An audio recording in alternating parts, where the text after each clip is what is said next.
Thank you so much for being here in this video today. We're going to be talking about a single mindset shift in your approach with discipline with your children that I believe is going to make everything so much more clear and really help shift things in your household. And before we get into that, I would love for you to like this video, hit subscribe if you're interested in receiving more support in your conscious parenting journey. That would mean so much to me. Make sure you ring the bell. In the description box below, I have a free 3-part series that I'm so excited to share with you that is going to totally ignite and inspire your motherhood journey. I'm so excited to be offering this course for free. It's just a mini sampler of sort of what my teaching style is like. You're going to walk away feeling really inspired in your mothering journey. So I completely understand that discipline can be a really challenging area, and a lot of the time it comes from fears that we have as parents because we don't want to see our children acting out and being inappropriate, embarrassing us or embarrassing themselves. We feel very protective of the way that we want to try to control their behavior at times so that they can fit into a certain mold. Where is your approach coming from, and what is the outcome that you are really desiring? And for myself, was the feeling of being cherished.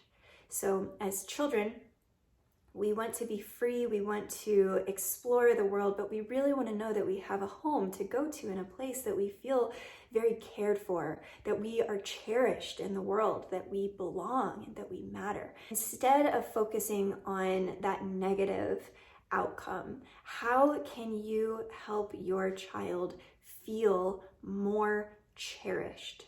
Now, I want to bring in a few practical examples so you can see how does this actually apply in our parenting journey. But what I've learned in my research with Rudolf Steiner and the Waldorf approach is that leading from a place of I cherish my child, so therefore, this is how things are done. And I cherish my home, and I cherish our routine, and I cherish our time.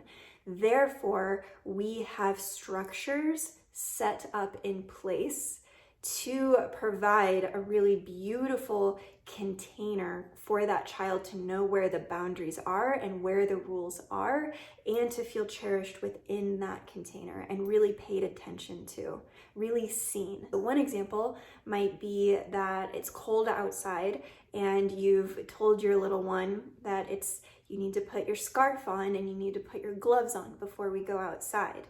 You need to put your hat on before we go outside.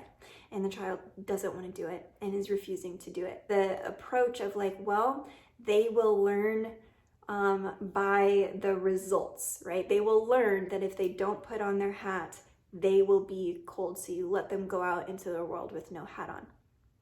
Personally, I disagree with this approach. I prefer the approach of stepping in as the leader and the woman in the family who sets the field, who sets the template, sets the energetic signature of my family. And part of that energetic signature is I cherish you. I cherish your body. I cherish your health. And in this house, we take good care of our bodies. So you will not go outside until you have your hat on, because in this family, that's how we do things. So that would be an approach of an attitude and how you could, have that conversation with the child. It's final. And it comes from a place of, I cherish you. I care about your body. I care about the little tips of your ears, right? And it can come from that really beautiful, playful, yummy, nurturing, mothering place. It doesn't have to come from a stern discipline kind of place. It's just, this is how we do things. And you put the hat on their head and there you go out the door. Maybe you have a child who's even a little bit older and they want to master an instrument or learn a new skill.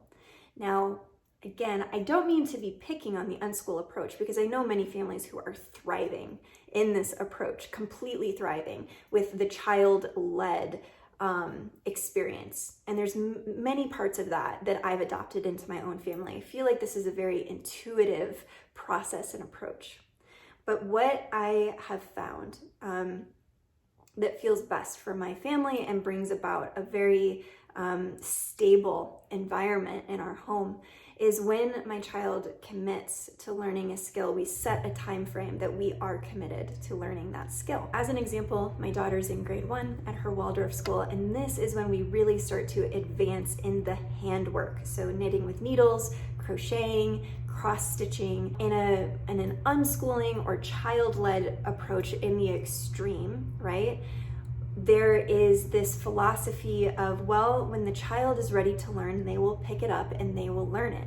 And I've seen incredible results with some children in doing that. There's also a lot of comfort in knowing where is my child in their development and how can I push them to really be excellent at the stage of life that they're in, right? So in kindergarten, this would be very gently baking bread once a week, right? Using their little hands to knead the bread and help with the baking and see that whole magical process of from flour and water to a beautiful loaf of bread, hours later, right? And watching that whole process unfold and all of the patience and magic and, the songs that you can bring to that, all of that, that's very appropriate for a kindergartner, okay? That little 4 or 5-year-old, okay? Now, my 6-year-old is ready, and my almost 7-year-old is ready to be sitting and focusing with their hands, really developing those motor skills. I know and I can sense, because I know my daughter from a developmental perspective, she's ready for that. It's going to require me to insist that she does sit and practice for a bit, right? Now, I can come at that from a place of really cherishing the future I want my daughter to have and the future skill sets that I want her to have. And at this moment, she is primed to learn how to knit. Her body, her muscle memory is ready to absorb that skill very, very quickly. Same goes for a foreign language. At this age, their minds are very ready and able to receive and absorb a high amount of information. If we cherish our children and lead from that place, we cherish their education, we cherish the skill sets that they can start to accumulate and master within themselves. And most importantly, we cherish ourselves as parents, and we cherish our own relationship to discipline and our own relationship to completion. That is equally a part of this journey as well. I hope that this perspective and a few of these examples can really just give you something to chew on, give you something to try. I know that discipline is a huge conversation, but I think that the way that we approach it and the place that we're coming from and the visions that we're holding for our children and what we want them to step into and cherishing that beautiful family vision is what I think is so powerful, so powerful to have anchored in.